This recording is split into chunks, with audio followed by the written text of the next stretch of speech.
जीवम जीवम दव्वम जिणवरवसहेण जेणणे दीढ्यं देवेन्द्रविन्दवन्दं वन्दे तं सर्वदा शिरसा। कल हमने धर्मद्रव्य की चर्चा पूरी की थी। धर्मद्रव्य के बारे में कल एक जाते जाते एक महत्वपूर्ण बिंदु देखा था, छोटा सा बिंदु था। वो क्या था?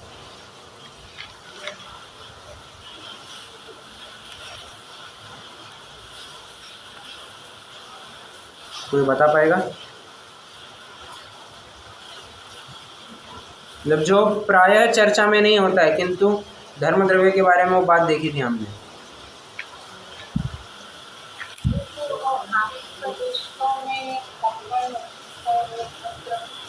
बहुत अच्छा, बहुत अच्छा। जो आत्म प्रदेशों का कंपन होता है, परिस्पंदन होता है, यह जो योग होता है, उस योग में भी निमित्त, वो कंपन में भी निमित्त धर्मद्रव्य ही जानना। ठीक है, फिर से एक बार कार्य तो उपादान से ही होगा। उपादान नहीं तो कार्य के विचार भी नहीं कर सकते। जब उपादान से कार्य होना होगा तो उस होते हुए कार्य में वहाँ निमित्त हाजिर जरूर रहेगा। ठीक है, अब यहाँ पर योग की क्यों हो रहा है? क्योंकि यहाँ पर, अच्छा मुझे बताइए, योग यह कौन से गुण का विकारी परिणमन है? सभी जन जानते हैं।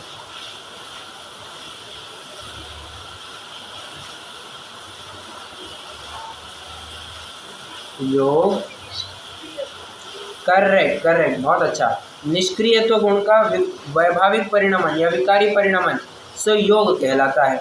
ठीक है, अब कह रहे हैं जीव के निष्क्रियत्व गुण का विकारी परिणमन चल रहा है तो क्या होगा? योग होगा। और ये भी कैसे उपादानगत है, कोई बाहर से किसी ने योग लाद दिया है, ऐसा नहीं। जीव का स्वभाव ही है, जब तक वो संयोग केवली अवस्था में होता है वहाँ तक होता है उसकी योग पाया जाता है। ठीक है, तो जब तक उसके योग पाया जाएगा उस परिस्पंदन में धर्मद्रव्य वहाँ पर हाजिर होगा। और धर्मद्रव्य कहाँ पर पाया जाता है? पूरे लोक में। बराबर। चलिए, तो ये धर्मद्रव्य के बारे में कुछ कल हमने विशेष चर्चा देखी थी। एक मिनट हाँ जरा।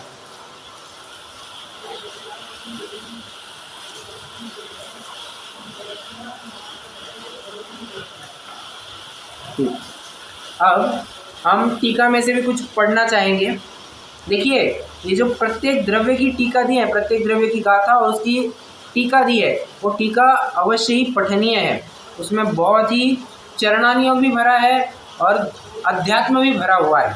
तो हम 17वीं गाथा में क्या बात लिखी है ये देखते हैं। देखिए,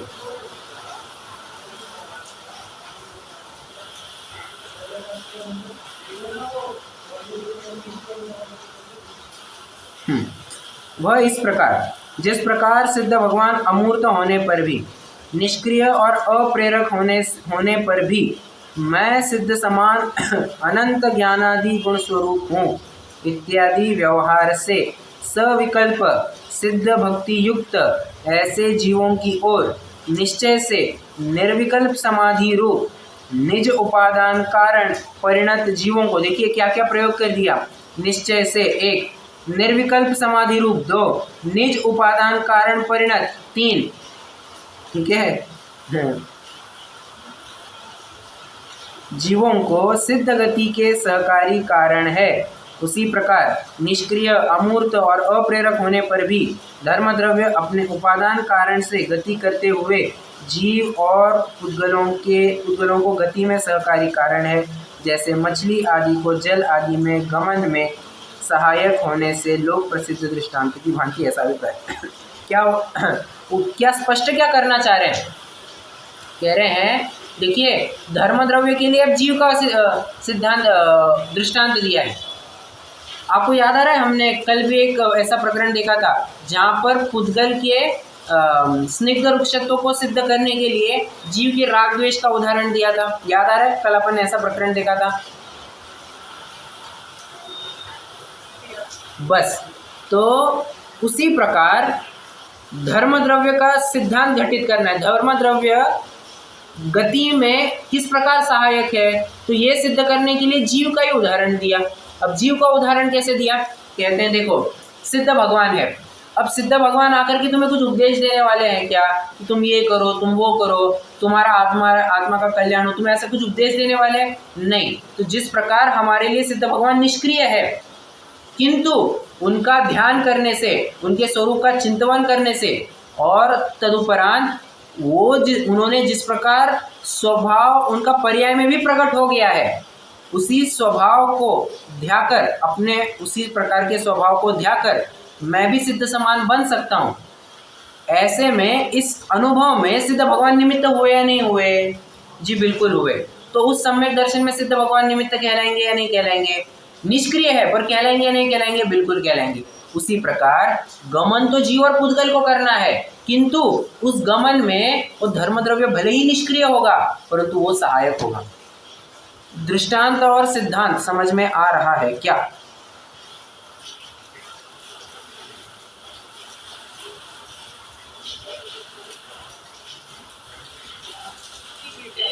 ओके मैं फिर से एक बार 2 मिनट में दोहरा देता हूँ। जिस प्रकार सिद्ध निष्क्रिय होते हुए भी हमारे सम्यक्त्व में निमित्त होते हैं, उसी प्रकार धर्म द्रव्य निष्क्रिय होते हुए भी स्वयं चलते हुए जीव पुद्गलों को चलने में निमित्त होता है। ठीक है देखिए बराबर यहाँ पर उन्होंने अध्यात्म में घटित करा है, और ये कहकर के वो बताना क्या चाह रहे हैं, कहना चाह रहे हैं सिद्ध भगवान भी निमित्त मात्र ही है, कार्य तो तुम्हें अपना ही करना है। कोई आकर के हाथ पकड़ पकड़ के तुम्हें मोक्ष मार्ग पर चलाएगा, ऐसी बात, ऐसी अपेक्षा बिल्कुल भी नहीं रखना। जो अन्यमति कहते हैं भगवान आएगा हमें तारेगा, हमारी नैया पार कर देगा, ऐसी बात, ऐसा भ्रम बिल्कुल भी नहीं रखना है। क्योंकि यहाँ स्पष्ट रूप से कह दिया कि सिद्ध भगवान तो बस निष्क्रिय है तुम्हारे लिए। ठीक है, उन्हें देख देख करके तुम आगे जरूर बढ़ सकते हो, परंतु वो आकर के तुम्हें उंगली पकड़ पकड़ करके सिखाने वाले हैं नहीं। सम्यक दर्शन तो तुम्हें तुम्हारा ही करना पड़ेगा। ठीक है, ये अध्यात्म इसमें से घटित है। अपन भावार्थ में ये डाल दीजिए, भावार्थ में 2-3 लाइन में आप ये इसको एक्सप्लेन कर सकते हैं। ठीक है, तो ये सब भावार्थ में आ जाएगा। हाँ ठीक है, गति कह रहा हूँ, धर्म द्रव्य की चर्चा पूरी हुई। अब हमें अधर्म द्रव्य की चर्चा करनी है। 18वीं गाथा सभी जन एक साथ पढ़ेंगे। ठाण जुदान धम्मो पुग्गल जीवाण ठाण सहयारी छाया जह पहियाणम गच्छन्ताणेव सोधरई। क्या कहा, फिर से एक बार। ठाण जुदान धम्मो पुग्गल जीवाण ठाण सहयारी छाया जह पहियाणम गच्छन्ताणेव सोधरई। सीधे मैं आपको अधर्म द्रव्य की परिभाषा पर लेकर चलता हूँ। ठीक है, शब्दार्थ तो अपन देख ही लेंगे, पर सबसे पहले मैं सुनना चाहूंगा अधर्म द्रव्य की परिभाषा क्या है। ध्यान से सोच समझ करके बिना देखे बताना है।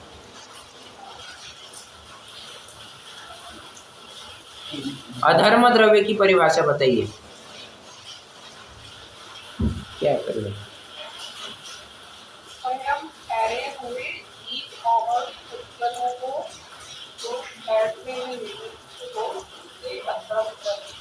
अरे फिर से एक बार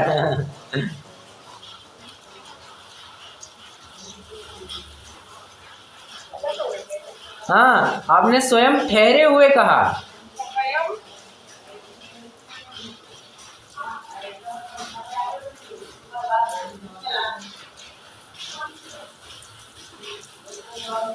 अरे क्या हो गया?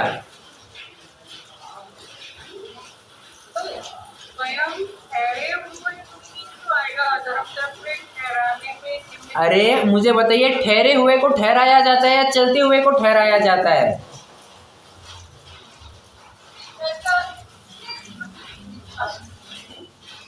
समझ में आ रहा है क्या? आपने गलती कहाँ कर दी?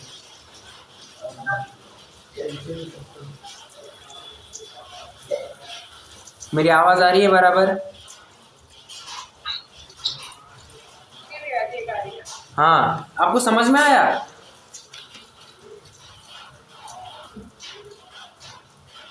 नहीं समझ में? चलिए मैं एक बार परिभाषा। नहीं आया। देखिए आप क्या कह रही हैं, स्वयं ठहरे हुए जीव और पुद्गलों को, अरे जो ठहरने में निमित्त हो, अरे ठहरे हुए को थोड़ी ना ठहराया जाता है, जो चल रहा होता है उसको ठहराया जाता है, बराबर। तो कह रहे हैं स्वयं चलते हुए जीव और पुद्गलों को जो रुकने में निमित्त हो उसे अधर्म द्रव्य कहते हैं। चलकर रुकने वाले को कहते हैं। अब समझ में आया? रुक कर रुकना। किताब में डेफिनेशन ऐसे दी हुई है। क्या? इन्होंने बोला ना, स्थिर हुए पुद्गल और जीव द्रवों को स्थिर रहने में सहकारी, स्थिति युक्त पुद्गल और जीवों को स्थिति में सहकारी, इसलिए सही लाइन है। देखिए स्थिति युक्त पुद्गल और जीवों के को स्थिति में सहकारी। अरे स्थिति युक्त मतलब समझे क्या? रुकने की योग्यता कह रहे हैं। ये रुके हुए हैं ऐसा नहीं, रुकने की योग्यता कह रहे हैं।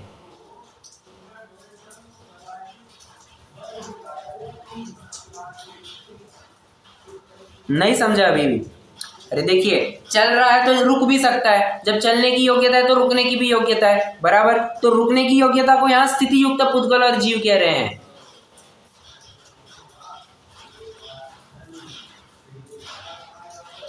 ये हुआ आगे इसमें गमन लिखना है, गमन करते हुए स्थिति युक्त ऐसा बोल रहा है।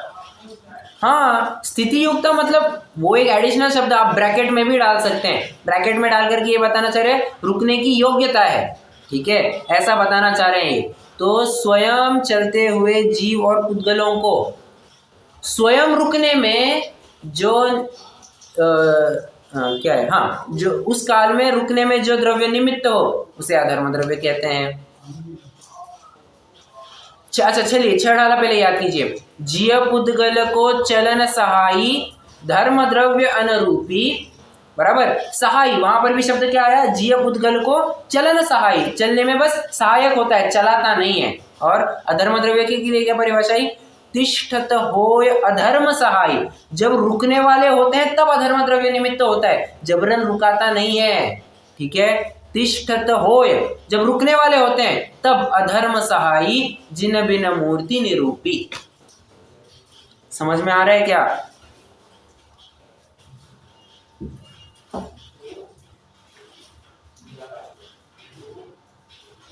हाँ जी ना जी, नहीं समझ में आ रहा है, लेकिन ऐसा लग रहा है कि सारे कॉन्सेप्ट जो थे वो पूरे मतलब सही हो जाते हैं। हाँ इसीलिए मैंने ये कक्षा ज्वाइन करने से पहले भी आपको कहा था कि आप प्रवेशिका पढ़ करके आइए तो आपको बड़ी क्लैरिटी मिल जाती। एनीवे अभी तो अपन चर्चा कर ही रहे हैं, बट हियर आफ्टर मैं जब कह रहा हूँ आगे क्या प्रकरण आने वाला है उसके हिसाब से आपको क्या तय, देखिए ये आपको अच्छे से समझना है ना, तो आपका बेस क्लियर होना चाहिए। अगर आप वहाँ बेस क्लियर करके आ जाते तो अपन फटाफट आगे बढ़ जाएंगे, वरना यही टॉपिक 4 बार फिर से रिपीट करने में जो अपन अच्छे से पहले पढ़ चुके हैं उसमें कुछ मतलब नहीं बनता है, ठीक है। तो अगर पहले आप रिवाइज करके आ जाएंगे तो बेटर रहेगा। वैसे मुझे रिपीट करने में बिल्कुल भी कोई दिक्कत नहीं है, बट बात यह है कि अपन पहले बहुत बार पढ़ चुके हैं, तो मैं इतनी तो अपेक्षा ज़रूर रख सकता हूँ कि उतना बेसिक तो आप क्लियर करके आ ही जाए, ठीक है। एनीवे तो स्वयं, फिर से एक बार परिभाषा, स्वयं चलते हुए जीव और पुद्गलों को, ठीक है, जो गमन कर रहे हैं, गमन करते हुए जीव और पुद्गलों को जब वे रुकने वाले होते हैं, स्वयं से रुकने वाले होते हैं, तब उस रुकने में जो द्रव्य निमित्त हो उसे अधर्म द्रव्य कहते हैं, ठीक है। जैसे छाया जह पहियाणम, जिस पहियाणम पथिक, पही मतलब पथिक, जिस प्रकार पथिक को छाया रुकने में निमित्त हो। अब धूप में तो रुकेगा नहीं, छाया दिख गई तो उसको बराबर रुकने के लिए, आश्रय करने के लिए अब कोई छाया जबरदस्ती से उसको खींच नहीं रही है। जब जीव को, उस पथिक को सहज लगा कि मुझे ये छाया में रुक जाना चाहिए, वो वहां जाकर के रुक गया, ठीक है। और जब उसको लगा कि निकल जाना चाहिए, वो निकल गया, विश्राम करके आगे निकल गया, ठीक है। तो ये बात समझनी चाहिए। अगर छाया या जो आश्रय है, छांव है, वो जबरदस्ती अगर पथिक को खींच करके ले आती तो क्या होता? सारे पथिक एक ही छाया के छांव के नीचे पाए जाते, ठीक है। और हाँ, तो ऐसी बात प्रायोगिक नहीं है, प्रैक्टिकल नहीं है। छाया जह पयाणम गच्छन्ता नेवसो धरी, एक और शब्द गच्छन्ता नेवसो धरई, जो गमन कर रहा है उसको रोकने में निमित्त। और एक और ऊपर आया है ठाण सहयारी। ठाण सहयारी मतलब ठाणे में सहकारी, ठाणे की सहकारी बैंक। ठाण सहयारी मतलब क्या? ठाणे जनता सहकारी बैंक, TJSB। स्थिर होने में सहकारी। हाँ ठाण मतलब स्थान, स्थिति, रुकना। तो रुकने में सहयारी, सहचारी, सहकारी कुछ भी कह सकते हैं। किसको? पुद्गल जीवाण, पुद्गल और जीवों को। कौन? अधम्मो, अधर्म द्रव्य, ठीक है। और ये जो शब्द है ना ठाण जुदाण, ठाण जुदाण मतलब स्थिति से युक्त। अरे स्थिति से युक्त मतलब क्या? रुकने की योग्यता से युक्त कह रहे हैं। रुके हुए को रुकाया नहीं जाता है, चले हुए को रुकाया जाता है। मैं इसी के पीछे सब एक्सप्लेन कर रहा हूँ, ठीक है। अब मेरा अच्छा चलिए, मैं थोड़ी देर बाद एक प्रश्न पूछूंगा। प्रश्न के लिए तैयार जरूर रहेगा। ये प्रश्न हालांकि मैं छेड़ाला में भी पूछ सका हूँ और प्रवेशिका में तो पूछा ही है मैंने, ठीक है। बट फिर भी आज पूछना चाहूंगा क्योंकि अत्यंत महत्वपूर्ण प्रश्न है। और ये प्रश्न मैं आपको सच में कह रहा हूँ, आप चाहे उसको पूछना, बड़े से बड़े विद्वान को पूछना, वो भी गलत कर सकता है, क्योंकि कंसेप्ट बड़े क्लियर नहीं है। और वैसे सत्य बात कह रहा हूँ, 99% लोगों के, विद्वानों के, उन्होंने प्रवेशिका को छुआ तक नहीं है अभी तक, और चले समयसार, प्रवचनसार और पंचअस्तिका संग्रह पढ़ाने। अरे जब तुमने बेस ही क्लियर नहीं किया है, तुम आगे बढ़ ही कैसे सकते हो? इसलिए हम बेस से चल रहे हैं। और मैं बार बार वही कह रहा हूँ, अपना बेस क्लियर होना चाहिए। मैं सच में कह रहा हूँ, आपके 3 विषय एकदम परफेक्ट होने चाहिए। कौन से?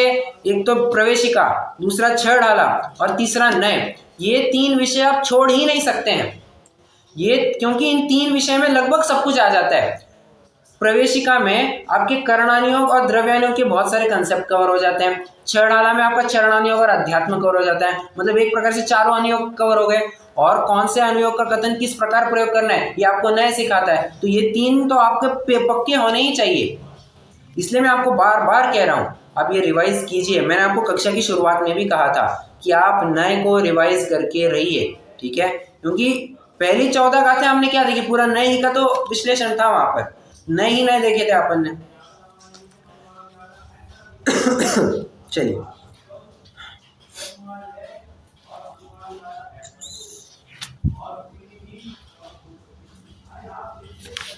अब यहाँ पर भी जो अपन ने टीका देखी थी धर्म द्रव्य के केस में, सेम अधर्म द्रव्य में भी देखना है। मैं सिद्ध हूँ, मैं शुद्ध हूँ, अनंत ज्ञानादि गुणों का मैं धारक हूँ, मैं देह प्रमाण, नित्य, असंख्य प्रदेशी और अमूर्त हूँ। इस गाथा में कहाँ गया? एक मिनट, थोड़ा ऊपर से पढ़ना है, माय बैड। वह इस प्रकार स्वसंवेदन से उत्पन्न सुखामृत रूप परम स्वास्थ्य यद्यपि निश्चय से स्वरूप में स्थिति का कारण है। अब यहाँ पर स्वरूप में स्थिति कह रहे हैं।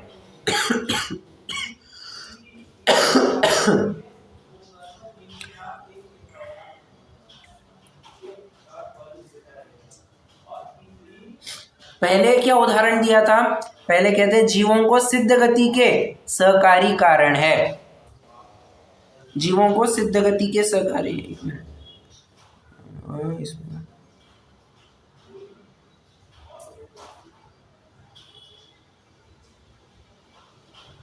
हाँ, पहले क्या कहा था? तुम सिद्ध भगवान तुम्हें सिद्ध अवस्था को प्राप्त करने के लिए, सिद्ध अवस्था में गमन करने के लिए निमित्त है। तो एक गमन की बात वहां पर बताई, ठीक है।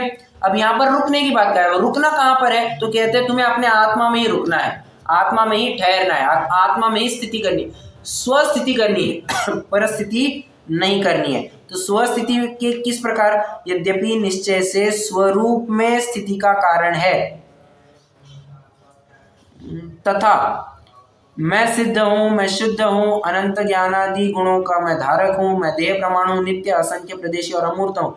इस गाथा में कथित सिद्ध भक्ति रूप से पहले सविकल्प अवस्था में सिद्ध भी जिस प्रकार भव्यों को आ गया भव्यों को सहकारी कारण होते हैं, उसी प्रकार अपने उपादान कारण से स्वयमेव स्थिति करते हुए, अब आई क्या बात, स्वयमेव स्थिति करते हुए, स्थिति युक्त मतलब स्थिति करते हुए जीव, स्थिति किए हुए नहीं, स्थिति करते हुए, फिर से स्थिति किया हुआ, स्थिति की हुई है और स्थिति कर रहे हैं, फर्क समझ में आ रहा है। स्थिति की हुई है मतलब क्रिया हो चुकी है, पास्ट टेंस, और स्थिति कर रहे हैं कंटिन्यूअस, प्रेजेंट कंटिन्यूअस टेंस है, चल रहा है, ठीक है।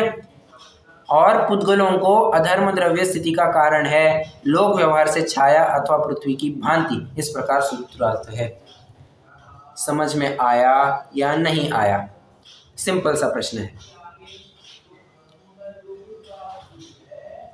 नहीं आया बताइए, मैं फिर से रिपीट करने को तैयार हूं, घबराइए मत। और देखिए आप विचार करेंगे कि यार अगर मैं प्रश्न पूछूंगा तो मैं अज्ञानी सिद्ध होऊंगा, ठीक है ना, आप एक समय के लिए अज्ञानी सिद्ध होंगे, बाकी समय तो आप ज्ञानी बने रहेंगे। किंतु अगर आप एक समय के लिए अपने अज्ञान को प्रदर्शित नहीं करेंगे तो आप बचे हुए समय में अज्ञानी ही बने रहेंगे। तो जरूरी है जब शंका आई तुरंत पूछ लीजिए। है कोई प्रश्न? नहीं है तो बहुत अच्छी बात है।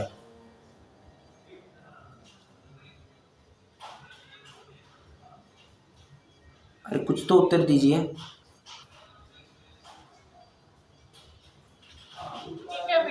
ओके ओके, आज क्या बात है? कोमल जी, प्रभा जी, कुमकुम जी एकदम शांत है। हाँ बोलिए बोलिए।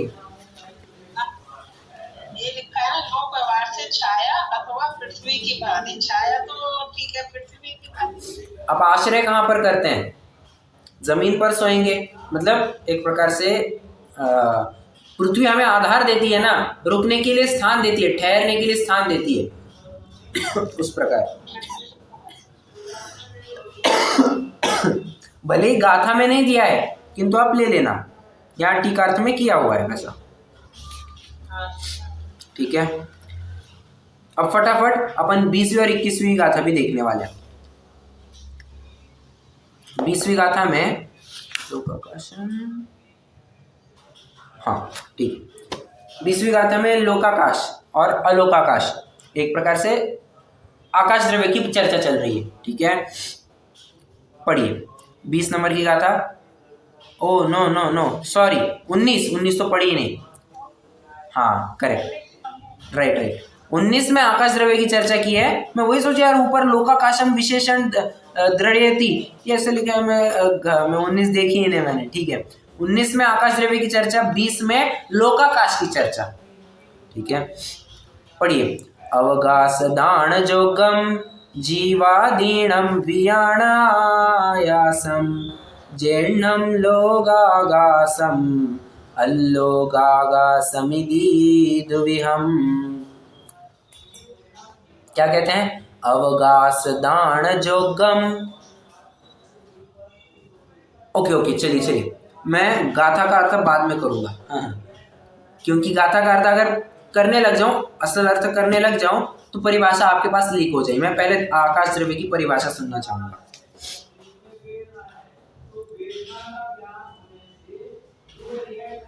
बताइए आकाश द्रव्य की परिभाषा। तो सब द्रव्यों को रहने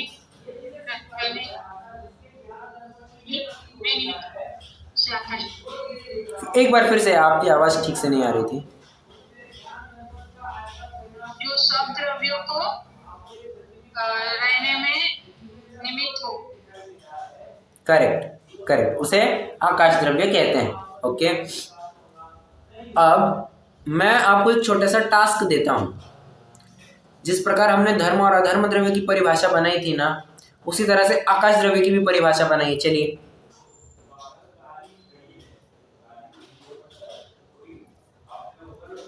कोई ट्राई करेगा?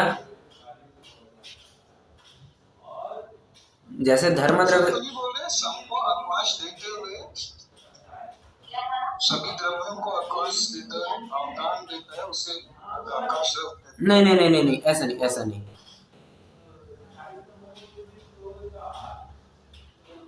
अब पहले धर्म द्रव्य की परिभाषा विचार कीजिए। धर्म द्रव्य की परिभाषा क्या है? स्वयं चलते हुए जीव और पुद्गलों को जो द्रव्य चलने में निमित्त हो उसे धर्म द्रव्य कहते हैं। और उसी प्रकार आकाश द्रव्य की भी लगा नहीं है। स्वयं के प्रदेशों में रहते हुए समस्त द्रव्यों को जो रहने के लिए स्थान देने में निमित्त हो उसे आकाश द्रव्य कहते हैं। समझ में? टेक्निकली ये परिभाषा बनती है जहां पर कार्य तो उपादान रूप से होता है। जीव तो अपने असंख्यात प्रदेशों में ही रहता है रे बाबा। वो बाहर में जो रहना कह रहे हो, बाहर में रहना तुम आकाश द्रव्य कह दो, परंतु रहता तो वो अपने असंख्यात प्रदेशों में है। ठीक है, कार्य तो उपादान रूप से बताया जाएगा, वहां पर बस निमित्त हाजिर मात्र है। ये बस भूलना नहीं है, इसके लिए बस याद करवा के दे रहे हैं हमें।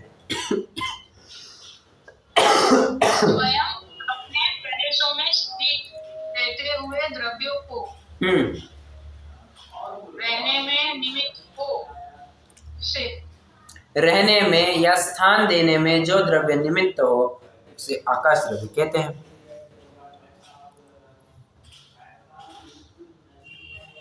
समझ में आ रहा है? ये तो अपने असंख्यात प्रदेशों में रहता है, तो अन्य द्रव्यों में कैसे लगाएंगे? नहीं नहीं नहीं नहीं, जीव के लिए आप असंख्यात प्रदेश लीजिए। मैं क्या कह रहा हूं, स्व प्रदेशों में रहते हो। अब स्व प्रदेश कुछ भी हो सकता है, प्रत्येक द्रव्य का अपना स्व प्रदेश लगा लेना। इसलिए मैंने असंख्यात प्रदेश कहा ही नहीं, मैंने स्व प्रदेश कहा और फिर जीव के ऊपर घटित करते हुए मैंने असंख्यात प्रदेश कहा।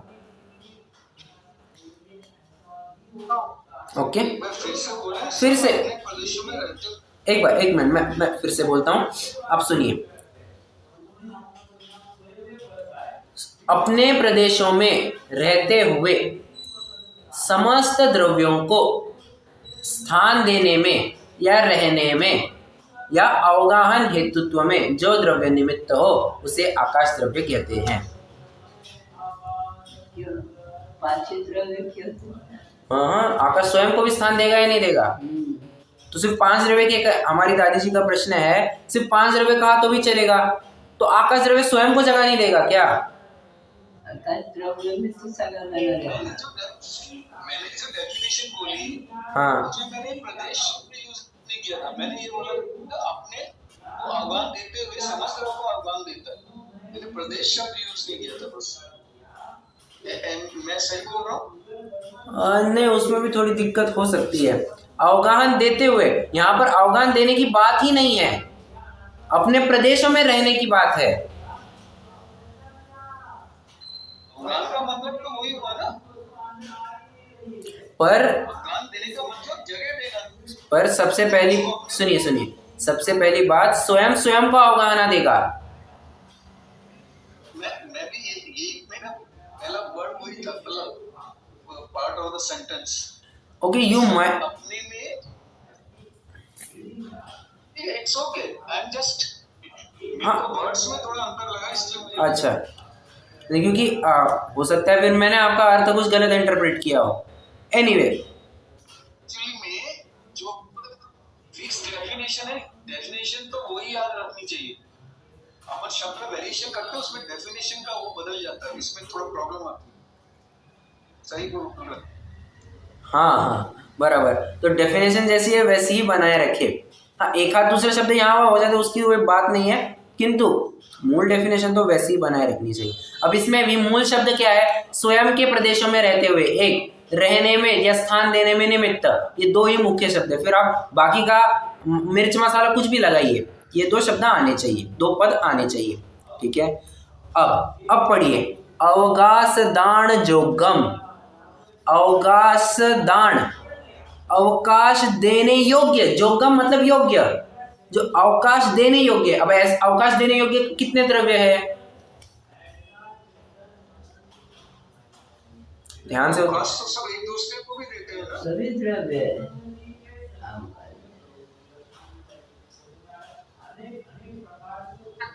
कहीं तो देता ही है, बाकी सब द्रव्य एक दूसरे को जगह देते हैं। अच्छा, चलिए, यहाँ पर मैं थोड़ा अर्थ अलग से करता हूँ। सुनिए, एक मिनट सुनिए, मैं थोड़ा इस शब्द का अर्थ थोड़ा अच्छे से करता हूँ। कितने द्रव्यों को अवकाश दिया जा सकता है या अवगाहना दी जा सकती है?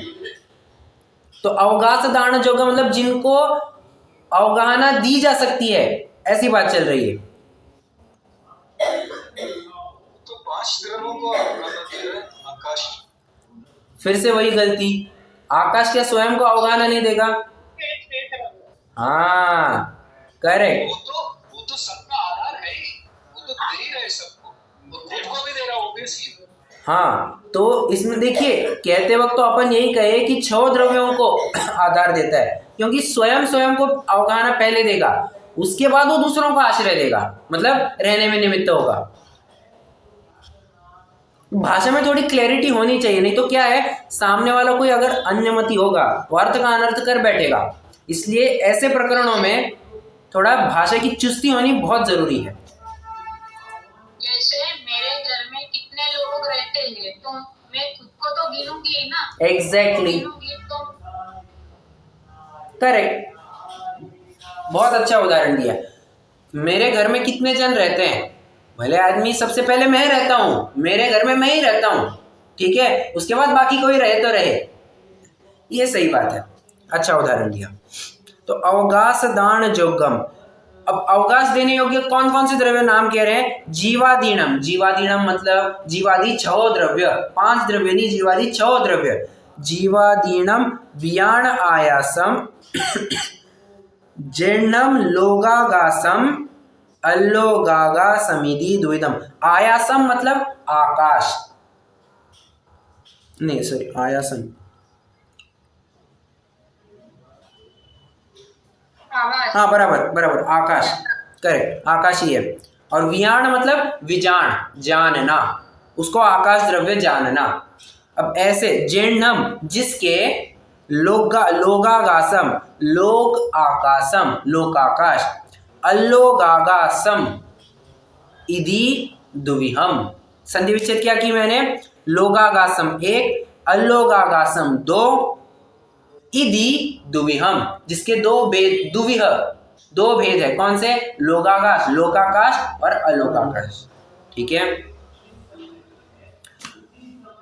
हाँ, प्रश्न है मेरा एक छोटा सा, लोकाकाश और अलोकाकाश ये भेद किसकी वजह से है, कौन से द्रव्य की वजह से?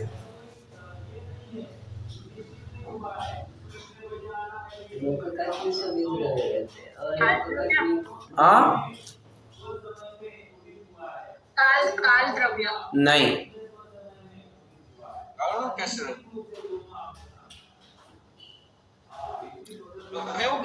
परीक्षा है ना, धर्म अधर्म और काल, ये सिर्फ धर्म अधर्म वो लोकाकाश है जहाँ सिर्फ आकाश रहता है, अलोकाकाश नहीं। आपकी बात बिल्कुल सही है, किंतु लोकाकाश और अलोकाकाश ये भेद हम कौन से द्रव्य को आधार बना करके कहते हैं? तो ये भेद धर्म और अधर्म द्रव्य को आधार बना करके कहते हैं, ठीक है। जीव द्रव्य नहीं, पुद्गल द्रव्य नहीं, काल द्रव्य भी नहीं, आकाश द्रव्य तो सर्वत्र फैला हुआ है। तो धर्म और अधर्म द्रव्य को ध्यान में रखते हुए ये लोकाकाश और अलोकाकाश का भेद जानना, ठीक है।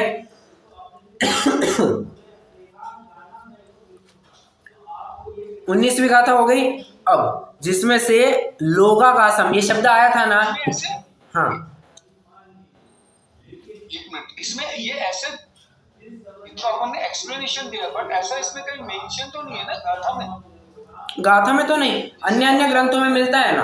हाँ, एक्सप्लेनेशन, हाँ ठीक है, ओके।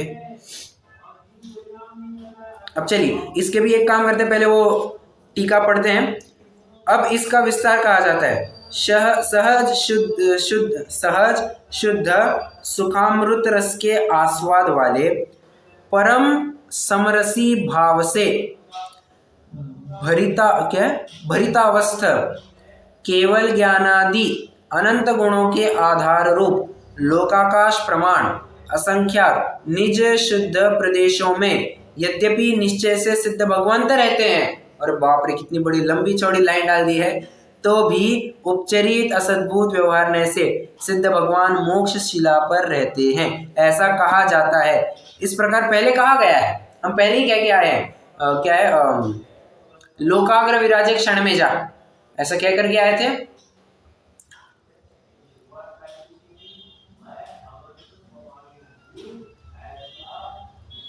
कहाँ गया, हाँ, ऐसा मोक्ष जिस प्रदेशों में परम ध्यान द्वारा आत्मस्थिर होकर कर्म रहित होता है वहाँ ही होता है, अन्यत्र नहीं। ध्यान करने के स्थान में कर्म पुद्गलों को छोड़कर ऊर्ध्वगमन स्वभाव से गति करके मुक्तात्माएं लोकाग्र में स्थिर होती है, अतः उपचार से लोक के अग्रभाग को भी मोक्ष कहते हैं।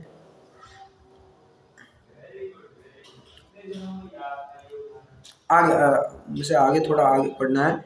उसी प्रकार सर्वद्रव्य यद्यपि निश्चय से अपने प्रदेशों में रहते हैं तो भी उपचरित असद्भुत व्यवहार से लोकाकाश। यस, आ गई बात, ये मेन बात मुझे पढ़नी थी। उसी प्रकार सर्वद्रव्य यद्यपि निश्चय से अपने प्रदेशों में रहते हैं तथापि उपचरित असद्भुत व्यवहार से लोकाकाश में रहते हैं। उपचरित असद्भुत व्यवहार ने कौन सा ने नंबर बोलो, उपचरित असद्भुत व्यवहार ने नंबर 1 कर रहे, पहला ने उपचरित बराबर, क्योंकि दो अलग भिन्न द्रव्यों का संबंध स्थापित कर रहे हैं ना, तो दो भिन्न द्रव्य आ गए, वहां पर पहला ने आंख मीच करके लगाना है, और वो भी कैसा है, शरीर के बाहर वाला है। शरीर तक होता तो ठीक है, मान लेते, द्रव्य कर्म होता तो मान लेते, दूसरा ने लगा लेते, वो तो शरीर के बाहर वाला है ना सब कुछ, तो आपको तो क्या कहना चाहिए, पहला ने ही लगाना है। और देखिए ये जो अपन ने अभी लाइन पढ़ी, इसी के आधार से तो अपन ने परिभाषा बनाई है, अपने प्रदेशों में रहते हुए समस्त द्रव्यों को स्थान देने में जो निमित्त हो उसे आकाश द्रव्य कहते हैं। अब यही बात यहाँ पर आई है, सर्वद्रव्य यद्यपि निश्चय से अपने प्रदेशों में रहते हैं, मैच हो रहा है, रिलेट हो पा रहा है, ऐसा लग रहा है कि मैं बराबर पढ़ा रहा हूं, सब कुछ रिलेट कर पा रहे हो क्या? हाँ जी। Okay, good. अब ये तो अपनी 19वीं गाथा हो गई, टीका भी देख लिया अपन ने जितनी देखनी थी। अब 20वीं गाथा पढ़ते हैं, जहां पर लोकाकाश का विशेष वर्णन कर रहे हैं। पढ़िए। धम्मा कालो पुग्गल जीवाय संति जावदिये आया से सो लोगो तत्तो पर दो अलोगुत्तो। क्या कह रहे हैं? धर्म, अधर्म, काल, पुद्गल और जीव, ये 5 द्रव्य जितने आकाश में रहते हैं वह लोकाकाश है। उस लोकाकाश से बाहर अलोकाकाश है। ठीक है, चलिए अब देखिए 20वीं गाथा में एक प्रश्न उपस्थित होता है। किसका प्रश्न उपस्थित होता है? यहाँ पर देखिए, यहाँ सोम नामक राज श्रेष्ठी का प्रश्न करता है। ये सोम श्रेष्ठी कौन, सोम राज श्रेष्ठी कौन है? ये कौन सी व्यक्ति आ गई? Who's this?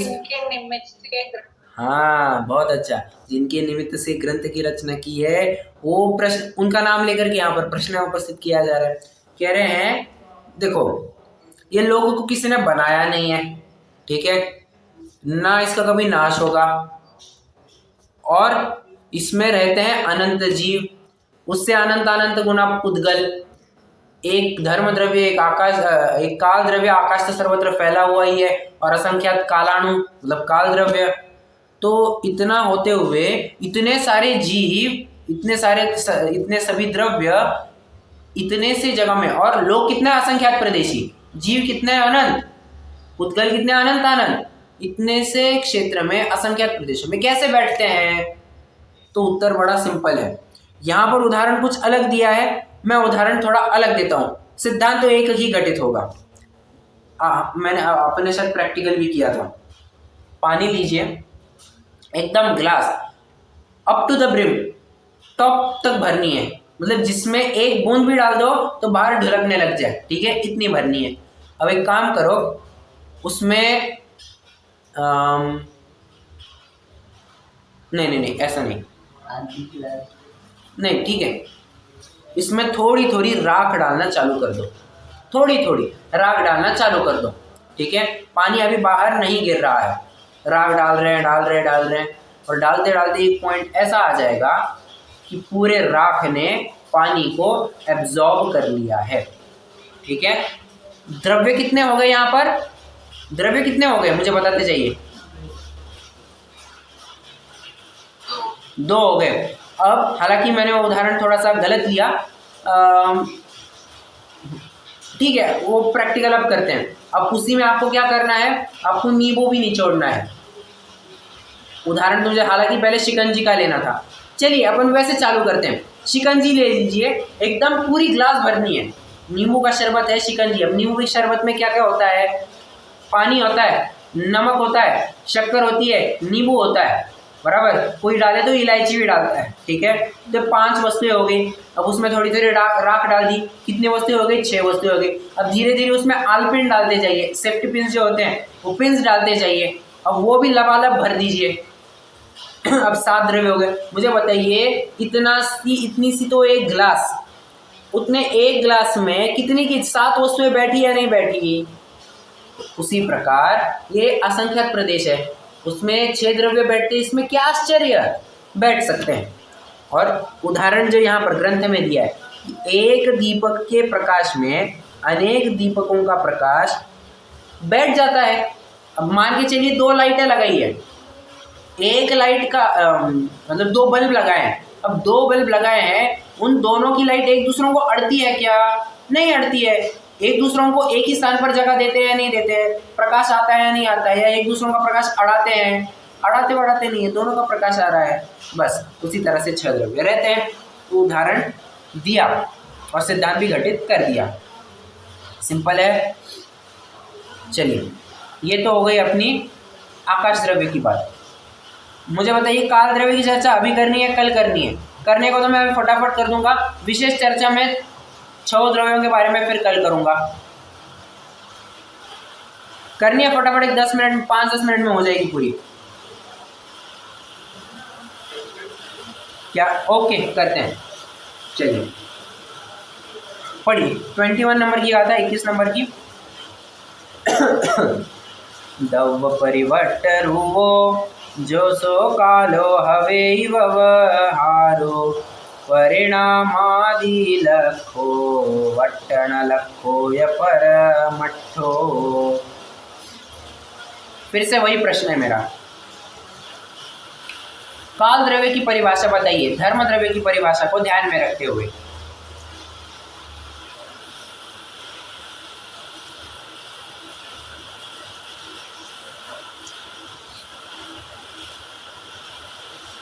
कल्पना जी बता पाएंगी आप? धर्म द्रव्य की परिभाषा को सामने रखते हुए आपको काल द्रव्य की परिभाषा बतानी है, ऑन सिमिलर लाइंस।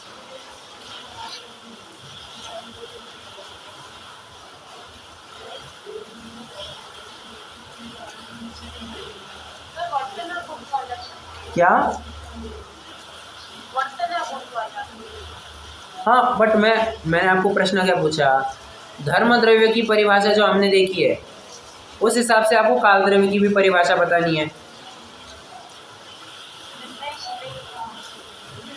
ओहो, ये तो याद होनी चाहिए। ठीक है, कोई और? स्वयं परिणाम से हुए जीव और पुद्गलों को परिणामाने में जो निमित्त को वो काल द्रव्य ऐसा। कहाँ गलती हो गई? अब आप ही फिर से पढ़िए और आप ही बताइए।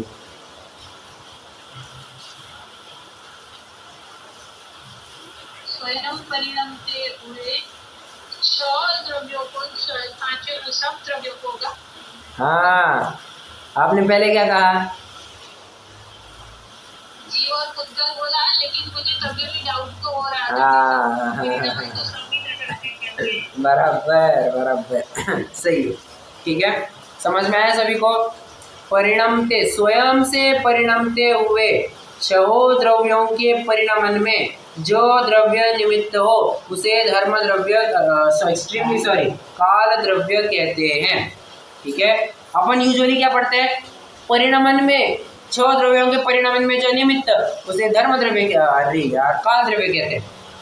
भले आदमी तुम ये भी तो परिभाषा जोड़ सकते हो ना, परिणमन तो प्रत्येक द्रव्य स्वयं स्वयं का करता है, उस परिणमन में काल द्रव्य निमित्त जरूर होगा, परिणमन तो प्रत्येक द्रव्य अपना अपना ही करेगा, ठीक है।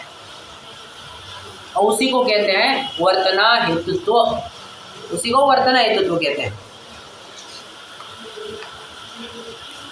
ठीक है। वट्टन लक्को,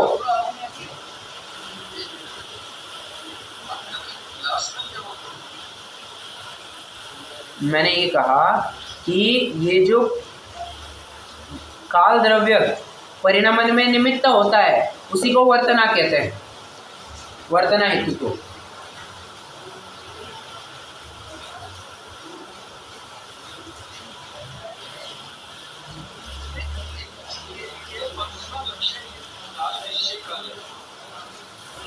हाँ, तो वर्तना लक्षण कहिए, वर्तना हेतु लक्षण एक ही एकार्थवाची है जी।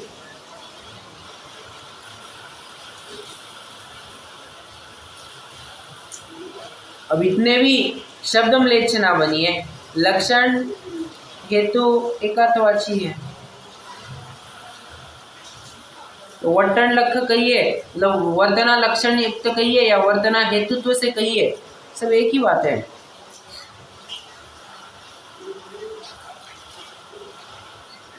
ओके,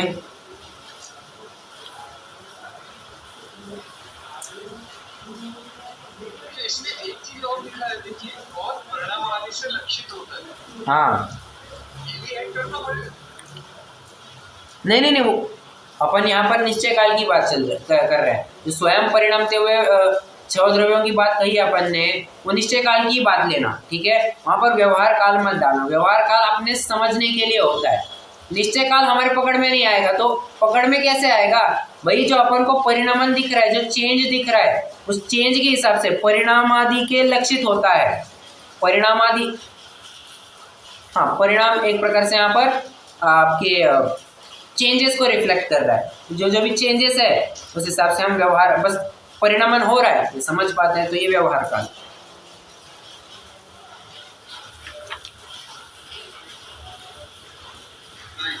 ओके, निश्चय और व्यवहार का डिफरेंस नहीं मालूम। क्या क्या अभी जो आप लास्ट में जो व्यवहार का जो परिभाषा दी है वो डिफरेंशिएट नहीं कर रहे। नहीं, निश्चय और व्यवहार, यहाँ पर निश्चय काल और व्यवहार काल की बात चल रही है। निश्चय काल मतलब क्या, जो परिणामन चल रहा है, जो चेंज हो रहा है, प्रत्येक द्रव्य का प्रत्येक समय में चेंज हो रहा है, उसे क्या कहते हैं, उसे निश्चय काल कहते हैं, क्योंकि परिणामन तो प्रत्येक समय में हो रहा है, बराबर। अब कह रहे हैं जो अब ये प्रत्येक समय का चेंज अपने ज्ञान में तो नहीं आएगा, बराबर, क्योंकि अपना ज्ञान एक समय के विषय को नहीं पकड़ सकता। तो जो over the period of time हम चेंज ऑब्जर्व करते हैं, फॉर से after a minute, after an hour, after a day, week, month, 6 months, year, 2 years, जो कुछ भी टाइम पीरियड के बाद हम चेंज ऑब्जर्व करते हैं, तो उस टाइम पीरियड को मेजर करने को व्यवहार काल कहा जाता है। Okay, thank you sir. समझा आपको, क्लियर है? ओके, ये सबको क्लियर होना चाहिए। निश्चय काल और व्यवहार काल, पहले मैं भी बहुत कंफ्यूज होता था, बट बात क्लियर होनी चाहिए।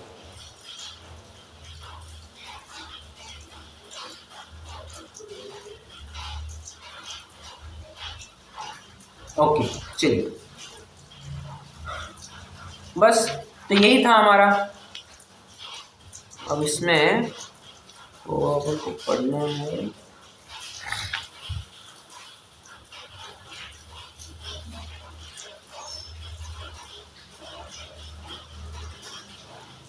इसमें हम ये जो निश्चय काल है, इसमें हम सबकी अपनी अपनी पर्याय, सब द्रव्य की जो सब द्रव्य पर्याय युक्त है वैसे वही लेना है, क्योंकि अपन ने परिभाषा भी वही ली है ना, स्वयं परिणमते हुए, तो आपको वही लेना पड़ेगा, ठीक है। आइए पेज नंबर 72 पर आइए फटाफट। वो अपन को भावार्थ जो अपन हर गाथा में पढ़ते आ रहे हैं ना, बस वैसा भावार्थ यहाँ पर भी पढ़ना है। पेज 72 पर आइए, एकदम लास्ट पैराग्राफ। बहुत कहने से क्या, जो अनादि निधन है, अमूर्त है, नित्य है, समयादि के उपादान कारणभूत होने पर भी समयादि के भेद रहित है, वह कालाणु द्रव्य रूप निश्चय काल है। और जो साधी शांत है, समय, घड़ी, प्रहर आदि विवक्षित व्यवहार नय के भेद रूप है, वही द्रव्य काल की पर्याय रूप व्यवहार काल है। ये आ रही है बात ख्याल में? जो मैंने एक्सप्लेन किया ना, वही बात है। सारांश यह है कि यद्यपि काल लब्धि के वश से जीव अनंत सुख का भाजन होता है, तो भी विशुद्ध ज्ञान दर्शन स्वभावी निज परमात्म तत्व के सम्यक श्रद्धान ज्ञान आचरण रूप तथा समस्त बहिर्द्रव्य की इच्छा की निवृत्ति जिसका लक्षण है, ऐसे तपश्चरण रूप जो निश्चय चतुर्विध आराधना है, वही उसमें उपादान कारण जानना, काल नहीं, अतः वह काल ही है। ठीक है, मतलब कह रहे हैं यहाँ पर जो भी तुम तपश्चरण आदि कर रहे हो तो वो निश्चय से ही है, वो काल द्रव्य को जबरन नहीं करा रहा है उसमें, वो तो तुम्हारा अपना अपना चल रहा है। ठीक है, एक प्रकार से यहाँ पर यही बताना चाह रहे हैं कि कार्य तो, मैंने कक्षा की शुरुआत में ये बात कही थी, कार्य तो प्रत्येक द्रव्य के उपादान से ही होता है। उसमें, उस कार्य में, कार्य के होते समय में निमित्त उपस्थित मात्र होता है, हाजिर मात्र होता है। डायरेक्ट रोल बिल्कुल भी नहीं होता है उसका, पैसिव रोल होता है। ठीक है, डायरेक्ट रोल किसका? उस द्रव्य स्वयं का डायरेक्ट रोल होता है। क्यों? कार्य तो उसका ही है ना, दूसरा द्रव्य वहां पर निमित्त मात्र होता है। ये अपन ने धर्म द्रव्य में भी देखा, अधर्म द्रव्य में भी देखा, आकाश द्रव्य में भी देखा, काल द्रव्य में भी देखा। कैसे? धर्म द्रव्य में कैसे देखा? चलते हुए जीव, स्वयं चलते हुए जीव भूतगलों को, यहाँ पर कोई चला नहीं रहा है। अधर्म द्रव्य स्वयं चलकर रुकने वाले, चलकर स्वयं रुकने वाले अधर्म जीव पुद्गलों को अधर्म द्रव्य निमित्त। स्वयं अपने प्रदेशों में रहते हुए समस्त द्रव्य, वहां पर भी अपने स्व प्रदेश की बात हुई, वहां पर आकाश द्रव्य निमित्त बताया। और स्वयं परिणमते हुए 6 द्रव्यों के परिणमन में जो द्रव्य निमित्त हो उसे काल द्रव्य कहते हैं। ऐसे कहकर कार्य परिणमन तो तुम्हारा स्वयं का होगा, उसमें काल द्रव्य निमित्त मात्र होगा, ये बताया जा रहा है। कुछ विशेष बात हो अपन कल देखेंगे। कोई प्रश्न है अभी के लिए? मैं जानना चाह रहा था, हाँ, ये जो वर्तन है, वर्तन और परिणाम, हाँ, जो व्यवहार में काल में यूज होता है और वर्तन निश्चय काल में, इनको कैसे डिफरेंशिएशन होता है, कैसे हम अंतर समझ? अंतर ऐसे एक प्रकार देखा जाए तो केवल ज्ञान गोचर है, हम नहीं समझ पाएंगे। बस मोटा माटी हमारे समझने के लिए जो पता है, परिणाम तो क्या है, over the period of time जो तुम चेंज ऑब्जर्व करते हो, बस वही समझ लो। और वर्तना तो प्रत्येक समय के लिए बताई जा रही है, और इसीलिए तो व्यवहार काल में दिन, घड़ी, घंटा, समय, मुहूर्त, ये सब टाइम पीरियड्स लगाए, जो ओवर द पीरियड जो एक मोटा माटी हम अंदाज चेक कर सकते हैं, ऑब्जर्व कर सकते हैं, वो सब दे दिया है। व्यवहार काल हमारे ज्ञान में है और वर्तन वाला चीज हमारे ज्ञान में। Correct, correct, yes, yes. वो प्रत्येक समय का परिणाम तो हम समझ ही नहीं सकते हैं, वो केवल ज्ञान गोचर ही प्रकरण है। Okay, good to go. ठीक, रुकते हैं, जिनवाणी स्तुति करेंगे।